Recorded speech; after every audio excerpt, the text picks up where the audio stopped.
original constitution was handwritten by him in a following italic style.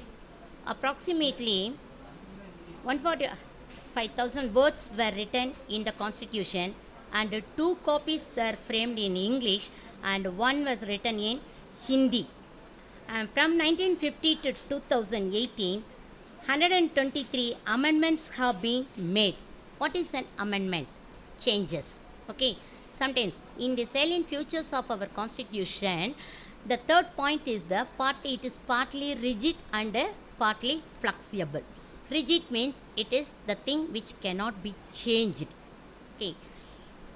To make you understand, I can explain it in Tamil. That is rigid, negilum tanmai. Flexible, negila tanmai. That is, you can give an example. That person is very rigid. When you see a person, it is so strict, you can call rigid. And if a person is a soft approach, you can call him as a flexible person. Okay. So it was rigid as well as flexible in its salient features, and still holds the firm and good without undergoing any change. Okay. Up to January 25, 2020, now 104 amendments have been changed. Let's move to salient features of Indian Constitution. What is salient features? It has some specific provisions of our Constitution. It is the lengthiest of all the written constitution of the world.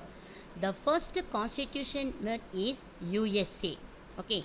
Following, and our constitution is not only written by our drafting committees, we borrowed many things or many provisions from other countries also.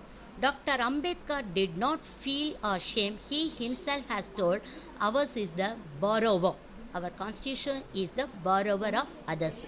So we have borrowed. Main thing in those days, USA and UK were the two power bloc that was having the constitution.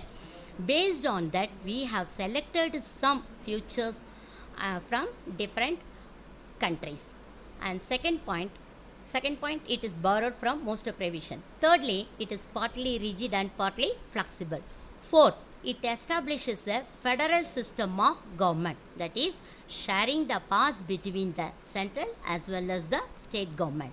Next, it establishes parliamentary system not only at the center but also in the state. We have the parliamentary form of government.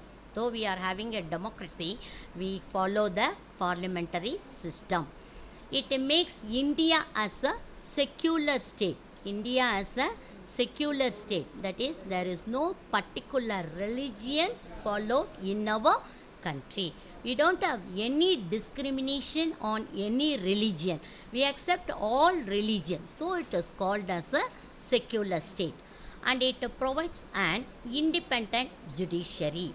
There is no, even in judiciary is the third organ of our government. Here also there is no discrimination on any caste or rich or poor or anything.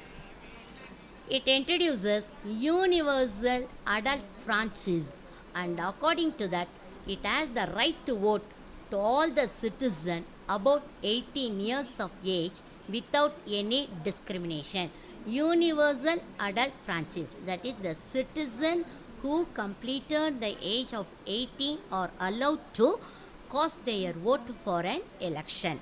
Before it was 21 years, but our former Rajiv Gandhi has reduced the age because he wants the youngsters to take part in the politics. And next, it provides single citizenship. Though we have many states, we are not given any citizenship. Totally, those who belong to the country are provided with a single citizenship, that is Indian. So, are we not proud to be an Indian? Yes, of course. Next, it makes a special provisions for minorities, scheduled caste and scheduled tribes also. And they are now notable personalities in the government. Next, preamble. What is preamble? That is introduction. If you show your report card to your parent, it gives the full picture of your studies and the attendance and your behavior to your parents. That is the introduction. That is called preamble. So we cannot, as it is the lengthy constitution, you cannot read everything. So in the preamble, they have minimized and they have structured it with 14 points. The term preamble refers to the introduction to the constitution.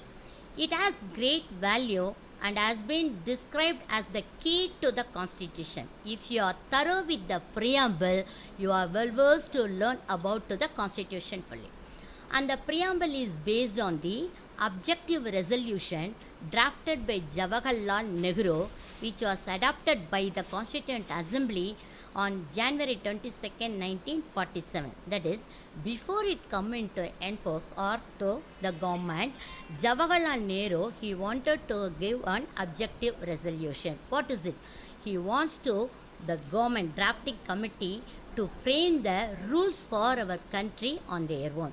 That was called as the objective resolution. It has been amended once by the 42nd Constitutional Amendment Act of 1976. And I said we can change.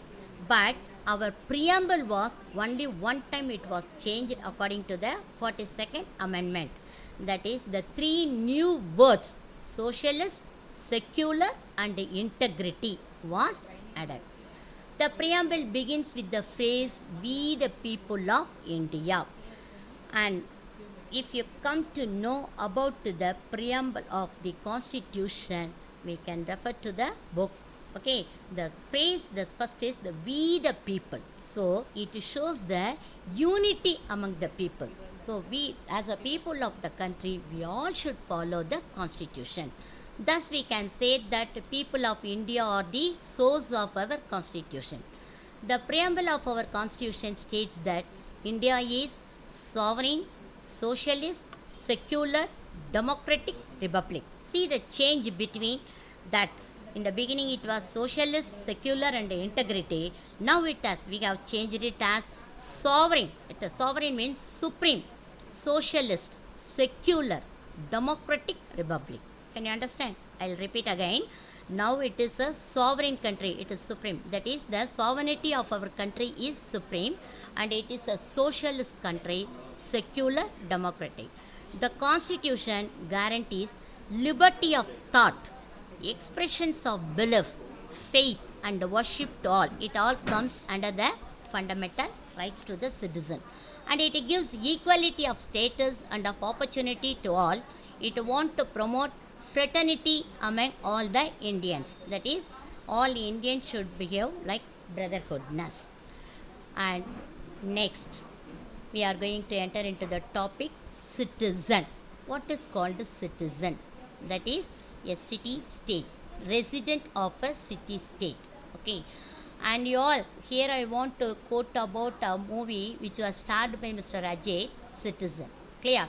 How far he struggled to acquire the citizenship of his people. Okay, that much value we have that a citizen. So citizenship is more important to which country you belong. That is the recognition of you that is given by the government. Article 5 to 11 under Part 2, the Constitution deals with citizenship. So, getting citizenship or the removal of citizenship, everything is very clearly written in the Article 5 to 11. So, according to the Act of Citizenship 1955, it provides acquisition and the loss of citizen after the commencement of Constitution. This Act has been amended so far 8 times. Amended means changed 8 times. Originally, the Citizenship Act 1955 also provided for the Commonwealth citizenship, but this provision was replaced by the Citizen Amendment Act in 2003.